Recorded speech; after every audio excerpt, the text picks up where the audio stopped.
Okay, ladies, I would be scared.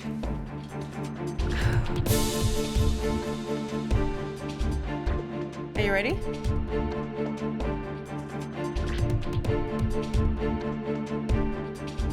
Okay.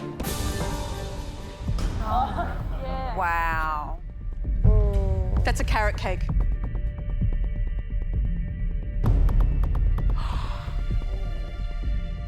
Does it look like a carrot cake? No. Do you want to come close and have a look? Yes. Oh my God. So this won Best Dessert in Australia for last year. It looks beautiful, delicate, artful, and I'm not sure that I've ever done something that looks quite so beautiful, so yeah, I'm worried. So there's a lot of elements and there's a lot of technique. Shall we cut into it and have a look? Yes, please. Yeah. Of course.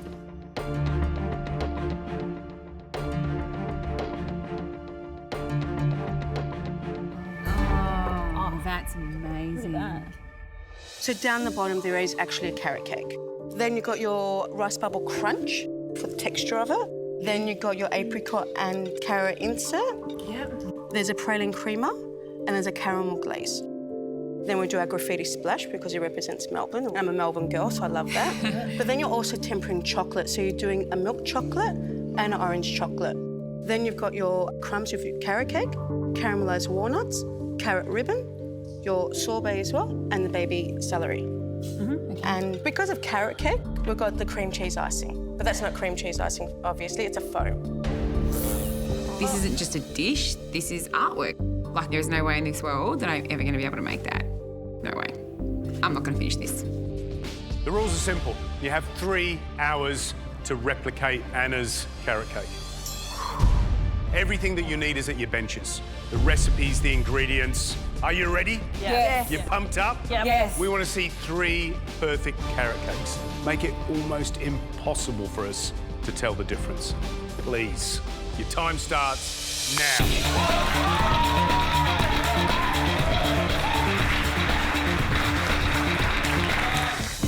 I really need to get onto the sorbet. So very first thing I do is juice some carrots. I need 140 mils.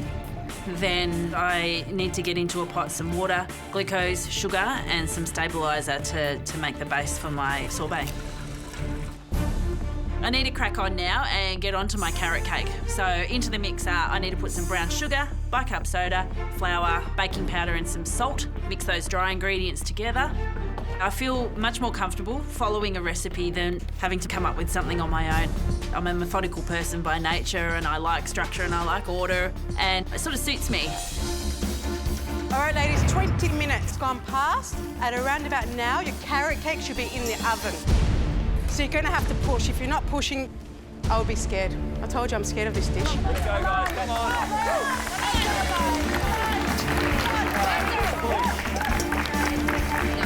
Don't panic. Yeah. 20 minutes, and these cakes are meant to be in the oven, so I'm starting to freak out a bit. Fiona, don't panic. I'm measuring out my flour and my sugar, and I'm trying to get everything into the mixer. Get the eggs in there. I've got to get it in the oven now. And as I go back to measure out my other ingredients, I realise that the weight machine is on ounces, not in grams. Not today, Fiona, not today. Focus and don't do anything stupid, and that was stupid. I discard that cake mixture because it's not good, and I go back to my scales, make sure they're on grams, read the recipe again, and I just think to myself, there's no point in putting a cake on if it's not right. Just take your time, get it done, and then try and rattle through the rest of the elements. Fiona, what happened? I had that on ounces instead of grams, so I've just realised and then I've just... Yeah, get that on straight away as you can. Yeah, OK. Come on, Scotland. An hour into the cook, I know I've still got a mountain of work to do. So the next step I need to get onto straight away is my praline crema. I need to put some milk, some cream and some vanilla bean into a pot to heat up. 90 minutes to go. Check on my carrot cakes in the blast chiller. They are frozen. I need to now get them out of the moulds and cut a disc half a centimetre thick. At this point, I feel like I do have a lot going on, but I'm feeling okay about everything. I'm feeling calm, I'm feeling relaxed, I'm feeling confident. Today could be my day.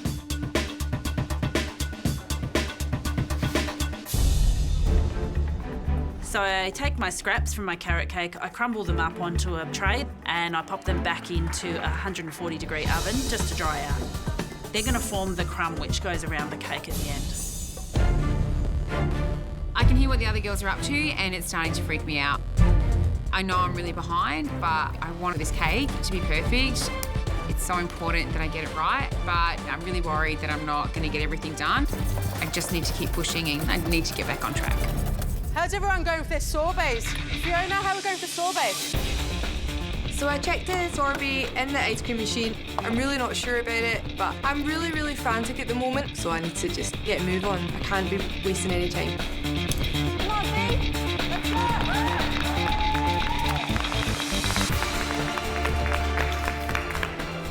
I've got a few elements done, and now it's time for me to start my caramel glaze. So the first thing I do is get my sugar syrup on for the caramel and then heat up some milk and cream and vanilla to boil, and that will then be added into the caramel along with some white chocolate and some gelatin.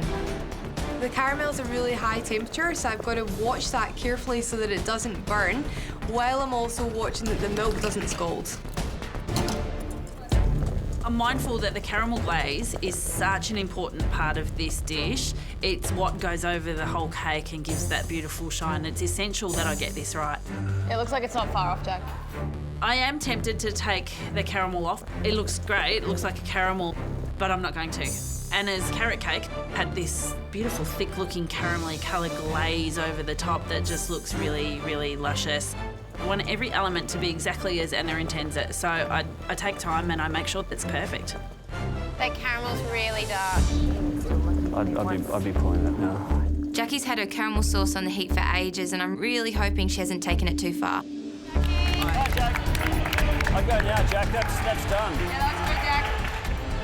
Finally, my caramel glaze is done. Whoa. But it's pretty dark. I'm nervous, but I absolutely don't have time to make another caramel. There's still a lot to do, and I need to now start constructing my cake. For the construction of this cake, it's actually upside down to what it will be in the end. So that means the very first thing I need to put into my mould is the praline crema. So I've got the elements that needed to get in there. I've got the praline, I've got the gel, I've got the bubble crisp, and I've got the carrot cake. I just need to finish the rest of the elements now. Well done, Rose. Well done, Rose. I need to start assembling my cake because carrot cake needs to be frozen. It's literally just frozen cream. So if the glaze is not hot enough, it'll just sit in a lump on top of the cake. It won't drip down the sides and be really beautiful. If the glaze is too hot, it will melt the actual cake and it'll go from being this beautiful, perfect disc to just this floppy, mushy mess. So it needs to be just the right consistency. Let's go, Rose. Come on, Rose. I'm pouring my caramel over and it's not moving. It's just sort of sitting on top of the cake and I'm thinking, this is a complete disaster. I don't know what to do. I'm completely freaked out. Rose, maybe you've got a wire rack for tapping. Oh, yes. Okay? Okay, Because yes. it's quite thick. Yep. So I pick up my pan, I give it a bit of a gentle tap and relief, it's starting to move.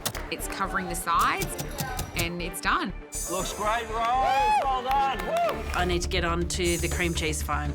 My first step is to make an anglaise. And then in another pot, I also need to be melting down some cream cheese with more cream. At this stage, the time is ticking by so fast and I'm starting to multitask. I've got the anglaise on in one pot, I've got my cream cheese melting in another pot, doing little ribbons of a baby carrot because if I can possibly chuck them in some sugar syrup, then, you know, that's an easy step. I should be able to do that. I feel like I've got hands everywhere, pots everywhere, stuff everywhere. Come on, Jackie. You're doing well. I will think about getting my cocoa colour ready, your graffiti colour ready. Okay. That's my main thing that I want you to focus on. But you've got to go. Okay. Anna's adamant that the graffiti has to be there. Forget the chocolate work at this point. There's no time. You need to make sure that all those other essential components are there. So get on with it. This is the tricky part. It's fun part. Graffiti is fun. I love graffiti. You're just splashing it. Just go for it. Yeah, go for it. Go, Rose. Give it a good whack. Rose, splash. Come on. Give it a good spray, Rose. Yes! That looks sick. Good work. Go on, Rose! 30 seconds, Rose! Come on, get in the canister! I've 30 seconds to go. I'm gonna pop it in the gas canister and I'm frantic. My hands won't work. I can't get these gas charges into the canister and I just can't get it to connect and close up. Get it in there.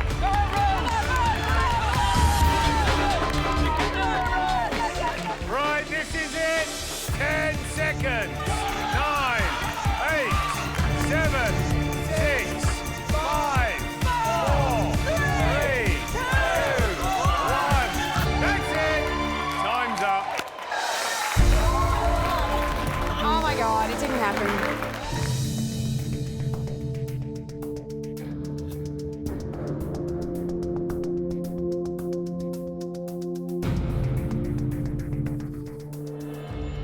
Obviously, you're missing the tempered chocolate. Yes, I'm also missing the cream cheese as well.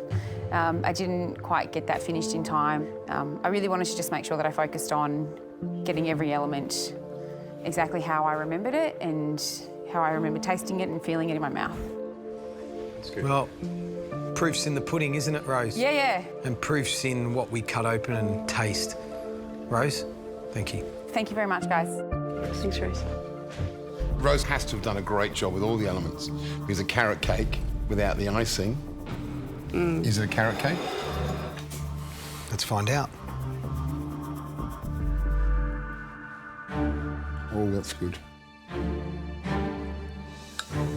That's very good. Oh, look at that. Look at that.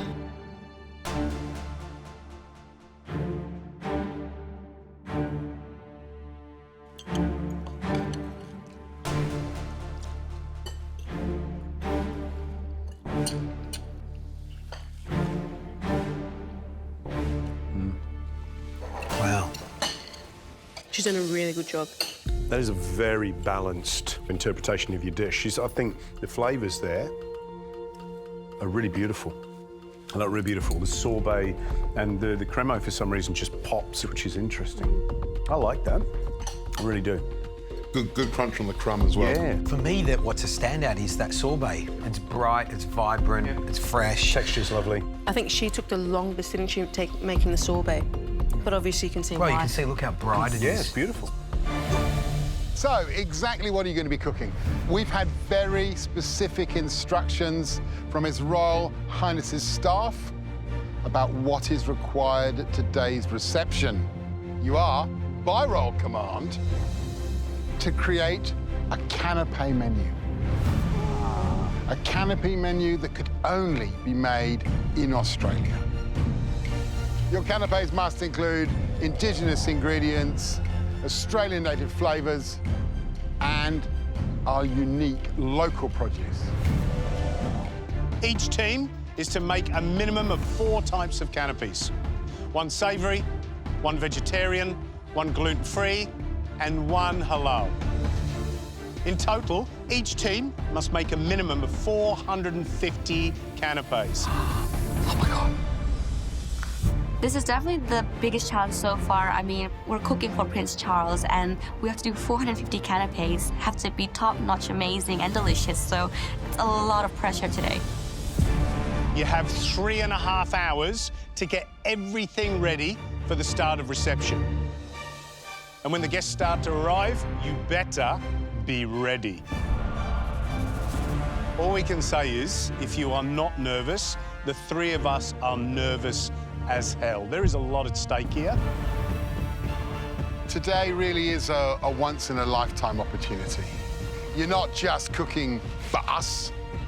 You're not just cooking for your place in this competition. You're cooking for Australia. You ready? Yes. Excited? Yes. I hope so. Your time starts now. Good luck, guys. Go. Let's go, let's go, let's go, let's go.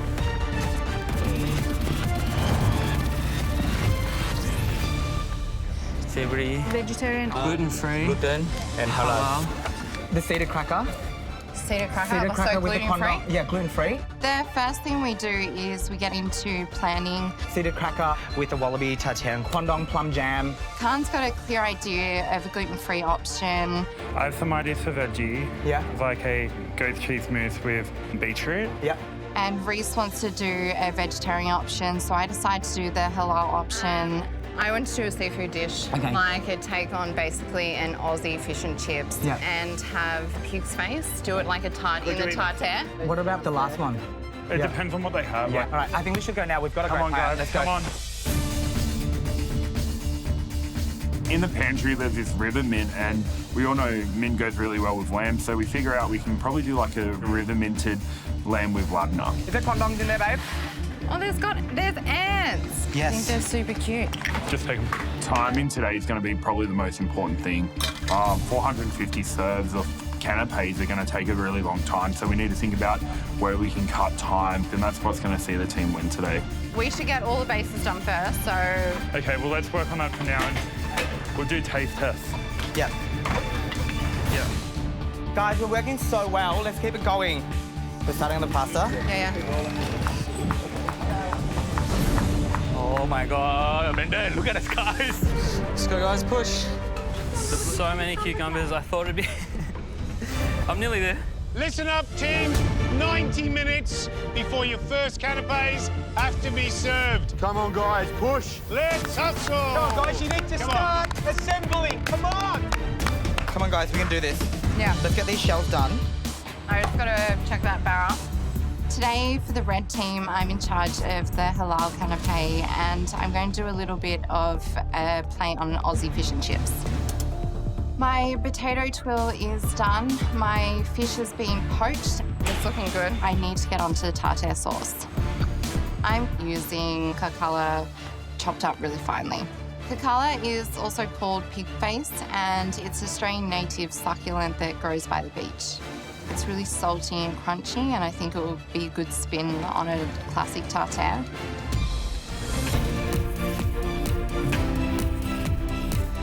I've got those ants too. Can we put that on a dish? I found these green ants in the pantry. Prince Charles loves native ingredients, so I want to use them today. Have you tasted the ants? I'm going to try it because there's no point in putting something on if it's... The green ants are really strange because they don't taste like what you think ants would taste like. They're sour, but they're sweet. It's kind of like you've taken a raspberry, put some flowers on it, and rolled it in pepper. The ants are delicious. Do you think we put them on? What do you reckon, Reese? What the hell? No, I like them. They're weirdly nice. Yeah, how strange are they? A lot of these ingredients I've never heard of, let alone cooked with before, but I think the sourness of the green ants will go well on the river minted lamb with ladna. So maybe it's like a good garnish to add. We can definitely put it on. Yeah, it's like a tiny little bit acidic. 30 minutes, guys. We really need to push now. Come on. So is all that meat done? That lamb is done. I'm onto the tartare now. So today I'm in charge of the gluten-free option, which is a seeded cracker with the wallaby, tartare and quandongs. The wallaby is super fresh. We're using native ingredients. The wallaby is so soft. Let's not muddle it by cooking it. Let's serve it as is. Oh, come on, that tartare is taking an age, isn't it? It's taking so long. What can you do? Can you get the others to help you? How can you... Chloe's going to be on it as soon as she finishes putting her stuff in her piping bag. But this is the last protein that we've got. So half an hour, I think we can get through it. You need to also pick through it because, you know, you don't want the sinew. little sinew bits like that in it, and don't mess around because you have not got time. You've got 27 minutes. Okay, thanks, Come on, come. I really thought the wallaby tartare was going to take less time. It's not. It takes so much time to get the sinew off. I'm really feeling the pressure. I'm trying to cut as fast as I can, but I still need to mix it and then portion it. Look, I'm feeling pretty stressed because I'm cooking for the future King of England. We all are, and we need to make sure that everything is delicious, basically. We're going to get it done.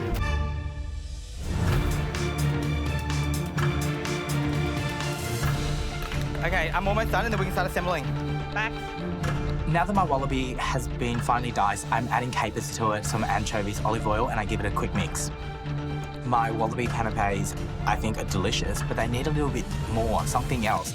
I've been looking for a way to use these green ants, and it occurs to me, It's going to be so perfect on my wallaby dish. Reese, do you think the green ants go on the lamb or the tartare? I reckon the lamb. Oh no, the tartare. Put it on tartare. Yeah. Put it in tartare? Tartare. 100%. Come on, come on, come on. 2, 4, 6, 8, 10. Final touches! 1 minute to go! Sashi, come on, don't slow down, come on.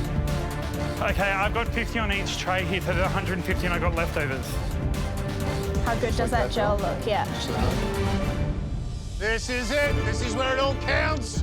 Oh my God. Service time. Come on, just get them on. In 10 seconds. 9, 8, 7, 6, 5, 4, 3, 2, 1. That's it. Service begins. Good luck, guys.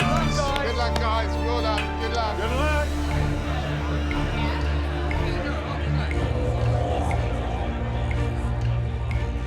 It's amazing, isn't it? 10-year anniversary and Prince Charles the back. Yeah, so exciting. Are you nervous? Yeah. Are you nervous? It's gone quiet. Here he comes.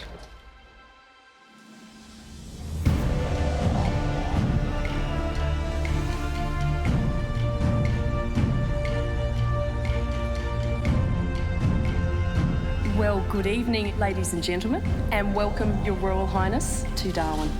It is our honour to host you tonight and an honour to have you here at the Royal Flying Doctors Service, Darwin Tourist Facility.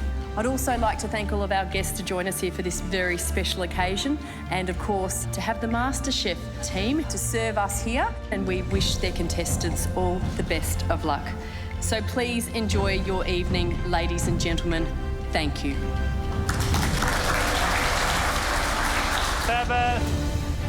This one's the goat's cheese with the bush spice beetroot and the munchies. We've got to serve 450 canapes today. It's such a huge task, but once service started, we got a really good system going. Teamwork, guys. I'm doing the halal service, please. This one's the Australian fish and chips. Thank you. Reese is playing both the savoury and the vegetarian. So this one was the river minted lamb with the labna. And Khan's plating up the gluten-free option. So I've got a wallaby tartare with Kwandong's green ants on a seeded cracker. We've tried all the canapes, all 4 options, and they're all really delicious. They show off Australia well, and I think they all look pretty, like, individually. So I'm happy with what we're sending out. Service. Oh my God, my voice, like, broke. How exciting. Red team, Reese, Khan, Chloe. I'm really impressed. I'm really impressed, actually, with all the little cracker bases. Yeah, I love it. It looks like Australia. Yeah. It's all yellows and browns and that little flash of green. You can see the Kwandong and the Kwandong chutney. You can see the native spice mix. I'm drawn to the little seed cracker with the wallaby, with the Kwandong. Cheers. Cheers.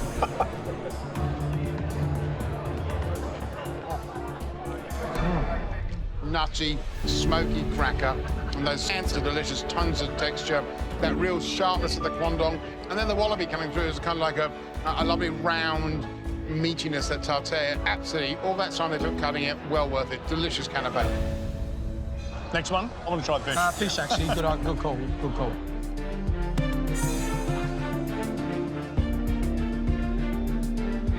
I love that. I love how she's poached the fish, flaked the fish, but I really love that crunchy potato base. It's really nice. Goat cheese? Let's do it. Oh, yeah. I love that. And you know I love that because I think the goat's cheeses are such a strong flavour, but the native spices, which is so kind of, they're kind of dry and dusty, the Alice Spring Muntree, it pulls the goat cheese back into line, and the goat cheese becomes a brilliant backdrop for it. Lamb. So this is with the river mint, little cracker on the bottom. It's fantastic. Feels super crunchy, doesn't it? You know, as everything here. How good's that river mint? Yeah, lovely. Delicious. For me, overall, Red Team have really used these native ingredients in a real sophisticated manner and have done a cracking job. Service, please. You can lift your lids on 1, 3, 2, 1. Oh my God. Condongs. So good. God, wow. So, Ben, some fantastic ingredients that should be making Australia famous at the moment. Talk us through what's in your box. So we have sea lettuce here, then we have hand-dyed pork fillet-based scallops, waxed flour.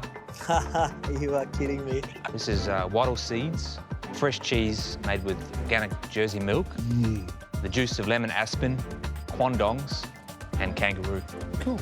And increasingly, these ingredients are becoming more common in certainly Australian restaurants, but also, you know, just in the way we cook at home, yes? Yeah, they are. I mean, this is the true taste of Australia, and I think that it's really exciting to see them popping up in more places. Are you ready? Yes, George. Your time starts now.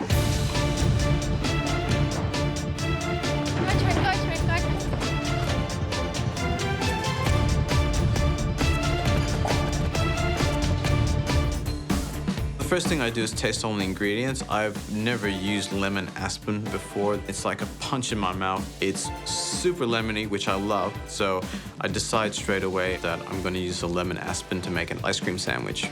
I'm thinking of some sort of biscuit with the wattle seed and a sweet and sour element with the quandong to give a bit of balance.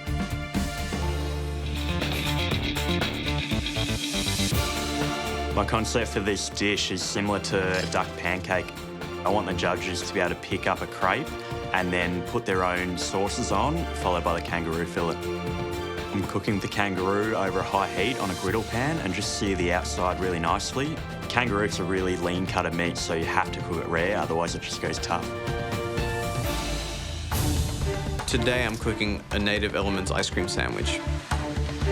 What's happening here? You got a short crust pastry? Yeah. Or? No, like a biscuit to go with the dessert. Yeah. So what's the dish? So I'm going to do lemon aspen ice cream. Yeah. Quandong jam. syrup. Yep. Jam, yeah. And a wattle seed biscuit.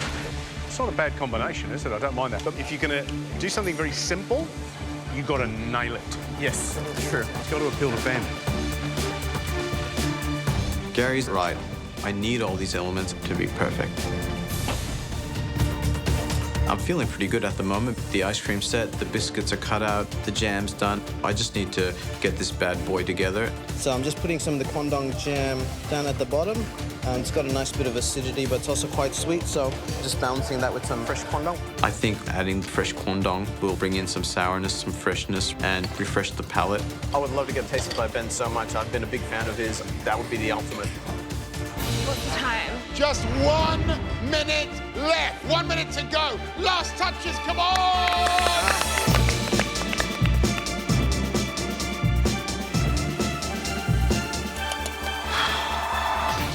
My vision for this dish is to put the roux on the plate in a ramekin with the egg yolk on top and just the crackers on the side. When I try and get the egg yolk out of the bowl, the first one breaks in my hands. Time is running out and I have 1 egg yolk left. I've got to be so careful that it doesn't break. Oh my God. It comes out and it's still in its perfect shape and I get it on the plate. Not sure if some of you are ready, but 10 seconds. 9, 8, 7, 6, 5, 4, 3, 2, 1. Your time's up. Well done, guys. Oh, it looks amazing. Right. They call out my name and I'm just like, whoa. Mystery box, not normally my thing, but today in the house benchery, it's kind of a dream just walking up to the judges and placing my bowl down for them to taste. The dish is Native Elements ice cream sandwich. There's quandong jam at the bottom with some fresh quandong, lemon aspen ice cream, and wattle seed biscuit. It's so good to see you confident, your chest is up. That's the result of you putting your head down, your bum up and going for it. Well done. Thank you. I think the presentation's good. It's nice and simple. You know, the hero obviously is the ice cream.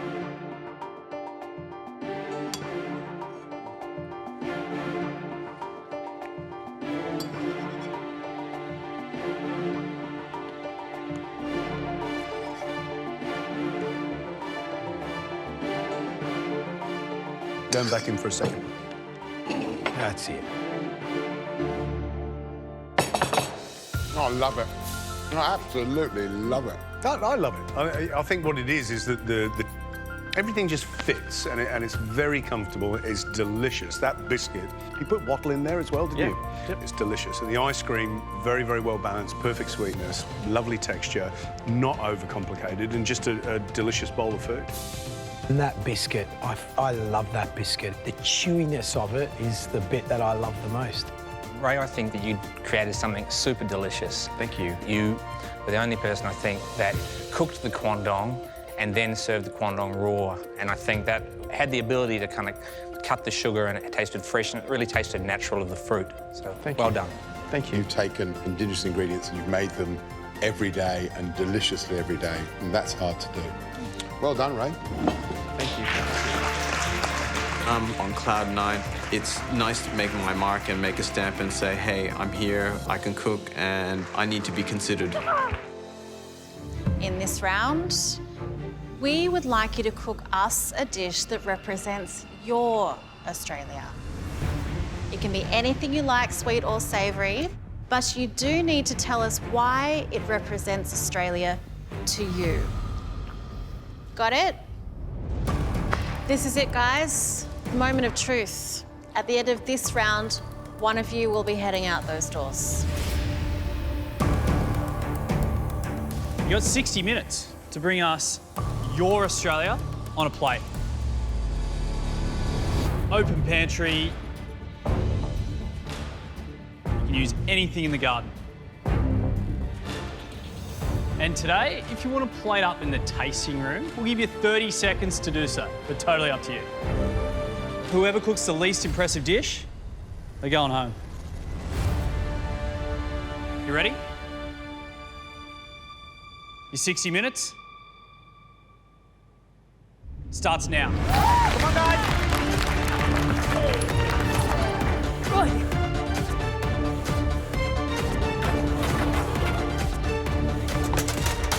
What are you making, Ray? Cherry ripe. Cherry ripe, yes. I'm gonna do my own take on a cherry ripe with some native citrus, with coconut, cherries, dark chocolate. There's nothing more Australian than a cherry ripe. It's one of the oldest Australian chocolate bars. It's iconic. So today, I do want to take my own kind of personal twist on a cherry ripe. This can't get any more Australian, and I want to make this dish look a little bit like Sydney Opera House.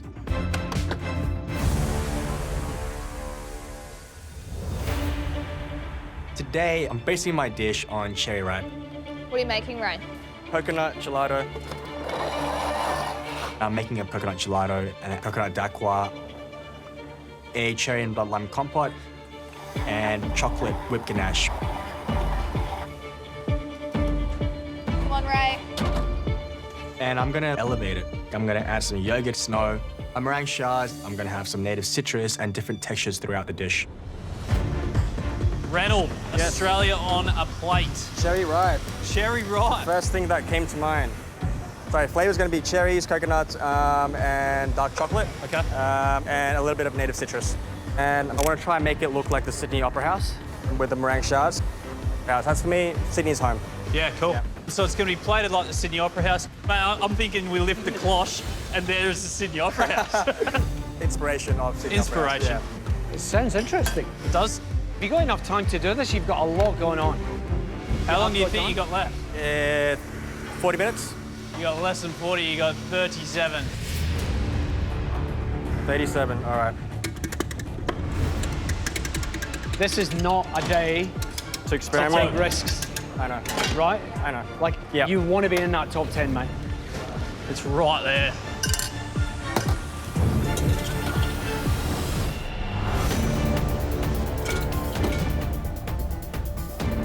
What's that, Reynold? This is for the daqua.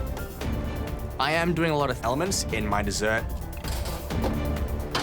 And I'm whipping up my ganache for the cherry ripe. Oh my God, you're crazy, Reynold.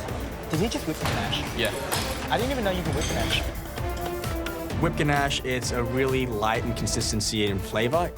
It's kind of like chocolate mousse. What's the red syrup? It's cherries and blood limes. I have to churn my gelato using nitrogen, and it makes a really silky smooth ice cream. And also make a yogurt snow. So this is really gonna be very tight. But I always want to push further and further because as the competitions get harder, I need to put up dishes that are more impressive. Nice, Reynolds. Your chance to secure a place in the top 10 ends in 10 minutes. Come on, Come on. 10 minutes to go, and I've got everything done for my cherry ripe dessert, except for my meringue shards, which was meant to look like the Sydney Opera House. Running out of time. I haven't got my meringue in yet. This meringue needs to be super thin. I don't have time to make a stencil and create little petals that will look like the Sydney Opera House. I'm just gonna try and bend it and shape it as it comes out of the oven. Come on, Ray. Top 10 is so close. You got 1 minute to go. Come on, Mike. 1 minute. 1 minute, Mike. Get it on the plate. Let's go. Come on, Sarah. Oh, so juicy. I take my meringue out of the oven, and it is cracking and breaking. It was meant to look like the Sydney Opera House. So it's not looking like what I want it to be. It's not bending. I'm gonna try my best to get this meringue off the silicone mat because I want to still get that onto the plate. I'm going to plate up my dish in front of the judges, so I will try my best to make it look like the Sydney Opera House. You guys are almost out of time. 10, 9, 8, 7, 6, 5, 4, 3, 2, 1. Hey, that's it.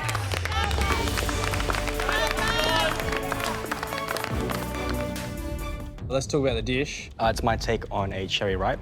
It's native citrus, blood lime and cherry compote with a chocolate mousse, coconut dacqua, coconut gelato, yogurt snow with cherry, freeze-dried, and meringue shards. And is there any reason why you go Australia on a plate cherry ripe? The first thing that popped up with Australia was cherry ripe.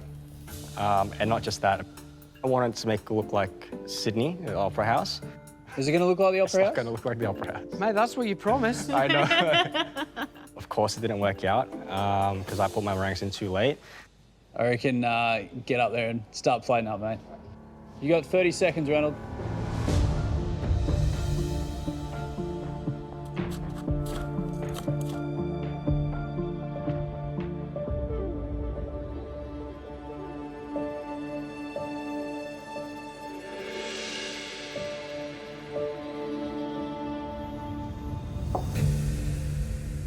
Thank you very much. Thanks, guys. Thanks Reynolds. Enjoy.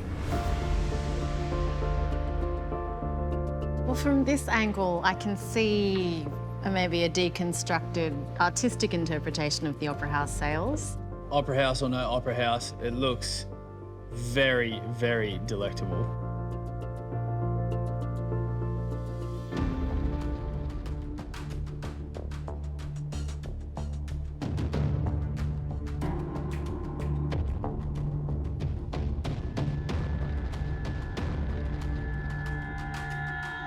There's no need to talk about the technique here because it is all flawless.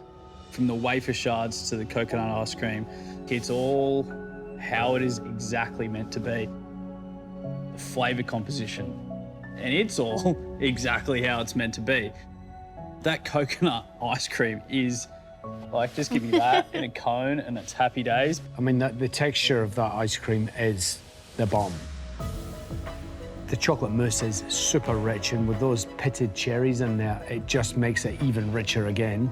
But then that sort of yogurt, popcorn, frozen number cuts across your palate. I loved everything about it. I'm a big fan of the cherry ripe. The dark chocolate, the cherry, the coconut, all faithfully represented, but just in a way, you know, we could never have conceived it because it's come out of Reynolds' amazing brain. There's a new menu item at his restaurant. Yeah, right easily. there.